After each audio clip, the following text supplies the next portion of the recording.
पुढची आणखीन एक महत्त्वाची बातमी।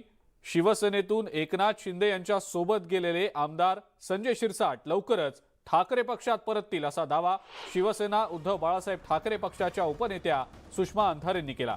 संजय शिरसाट हे शिंदेंसोबत अस्वस्थ असून शिरसाट हे आमच्या संपर्कात असल्याचं अंधारे यांनी म्हटलंय। दरम्यान संजय शिरसाट यांनी सुषमा अंधारे यांचा हा दावा खोडून काढत त्या माझ्या काळजीपोटी हे असं बोलत असल्याचं त्यांनी म्हटलंय। तसंच मी नाराज नसून मंत्रिपदाच्या बाबतीतला निर्णय योग्य वेळेला होईल अशी प्रतिक्रिया देखील त्यांनी दिलेली आहे।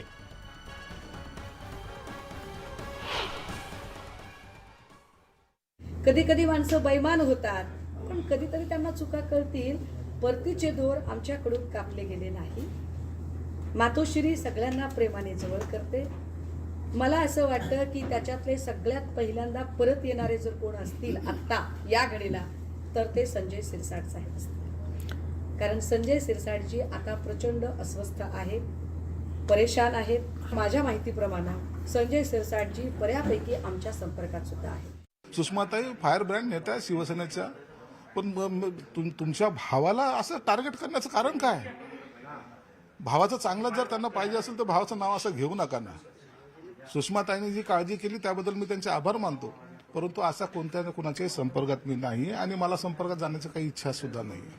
ज्या भावनेतून ज्या विचारांना आम्ही हा उठाव केला तो आमचा सक्सेस झालेला आहे आणि चांगलं काम चालू आहे। संभाजीनगरमध्ये आता ज्या पद्धतीने अतुल सावे असतील किंवा भुमरे असतील किंवा अब्दुल सत्तार असतील, या लोकांना ज्या पद्धतीने फुल प्लेज सगळे राईट्स आणि सगळा स्कोप दिला जातोय, त्यावरून निश्चितपणे संजय शिरसाटांची कुचंबणा होतीये। परंतु ते जेव्हा हसतायत, खूप जास्त हसून मी बघितला तो बाईट, मला तो बाईट बघून फक्त एवढंच असं जाणवलं की तुम इतना जो मुस्कुरा रहे हो, क्या गम है जिसको मेरे भाई छुपा रहे हो।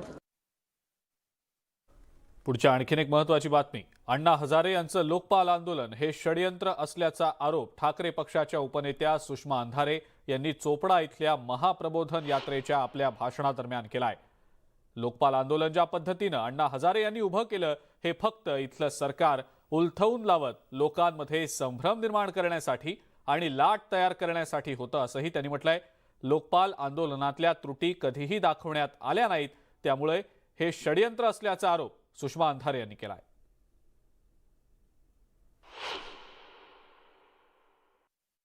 लोकपाल आंदोलन ज्या पद्धतीने अण्णा हजारे यांनी उभं केलं, हे आंदोलन फक्त आणि फक्त इथलं एक सरकार उलथवून लावायचं, लोकांमध्ये एक संभ्रमित अवस्था आणि एक लाट तयार करायची यासाठीच होतं। मी पुन्हा माझ्या म्हणण्यावरती येते की लोकपाल आंदोलनातल्या त्रुटी कधीच दाखवल्या गेल्या नाही। सुषमा अंधारे यांनी हे जे वक्तव्य केलंय त्या संदर्भात विश्वंभर चौधरी यांनी फोनवरून नेमकी काय प्रतिक्रिया दिली आहे ऐकूया। हा आरोप करणाऱ्या सुषमा अंधारे या काही पहिली व्यक्ती नाहीत। अनेकांनी यावर आरोप केले हे षडयंत्र आहे वगैरे, पण आजपर्यंत कोणी हे षडयंत्र का कसं झालं कोणी केलं हे काही सिद्ध करू शकलं नाही। मध्ये एका पत्रकारांनी पण त्यावर पुस्तक लिहिलं होतं आणि ते कसे अण्णा हजारेंना सरदारजीच्या विषयात जाऊन भेटले आणि मग अण्णा कसे म्हणाले वगैरे, या सगळ्या कपोलकल्पित गोष्टी आहेत सगळ्या। आणि ह्या ज्यांना वाटतं हे षडयंत्र आहे त्यांनी ते समोर आणावं ना, काय षडयंत्र होतं, कोणी केलं, कधी केलं, त्याची रचना काय होती। अनेकांचा आरोप आहे की हे RSSनी आंदोलन केलं वगैरे, तर मी त्या आंदोलनात प्रत्यक्ष होतो। त्या आंदोलनात स्वामी अग्निवेश होते, मेधा पाटकर होत्या, योगेंद्र यादव होते, प्रशांत भूषण होते, शांती भूषण होते, एवढी मोठी सगळी सेक्युलर मंडळी त्या आंदोलनात होती ना। तर मग ते षडयंत्र कोणाचं होतं, RSSच्या बरोबर कोणी केलं होतं, केजरीवालनी केलं असेल तर केजरीवाल म्हणजे तुम्ही सिद्ध करा ना। आता झालंय असं की पॉलिटिकल स्पेस जशी जशी आम आदमी पार्टीची वाढतीये तशी ह्या गोष्टी जास्त समोर येत राहणार। याच्यात पुरावे कोणी देणार नाही। सुषमा अंधारेंनी पुरावे द्यावेत ना की काय नेमकं काय षडयंत्र होतं। बघा, मला आता त्यांचं जे चाललंय शिवसेना किंवा हे याच्यामध्ये मला काही म्हणायचं नाहीये। म्हणजे आता तुम्ही शिवसेनेची बाजू बरोबर आहे असंच म्हणतोय मी, पण मला असं म्हणायचं की तुम्ही ज्या वेळेला आरोप करता की अशा प्रकारे तुम्ही ते सिद्ध करा ना। पॉलिटिकल मायलेजसाठी तुम्ही ते काही आता म्हणताय 10 वर्षानंतर 11 वर्षानंतर 11 वर्षात आधीच सुषमा अंधारेंनी बोलायला पाहिजे होतं की हे षडयंत्र आहे। त्यांना केव्हा कळलं, हे आज कळलं का त्यांना? ज्यांना कळलं हे षडयंत्र आहे त्यांनी तेव्हाच सांगायचं ना। आम्ही आमच्यासारखे लोक बाजूला झाले असते आंदोलनाचे, अनेक लोक बाजूला झाले असते, पण हे काहीतरी पॉलिटिकल मायलेज मिळवण्यासाठी फक्त आता काहीतरी म्हणजे मला असं वाटतं की पॉलिटिकल गिमिक आहे. त्यांचे शत्रू वेगळे, त्यांनी त्यांच्याशी भांडावं नाही. आता आम्हाला मध्ये घेण्याची काही गरज नाही.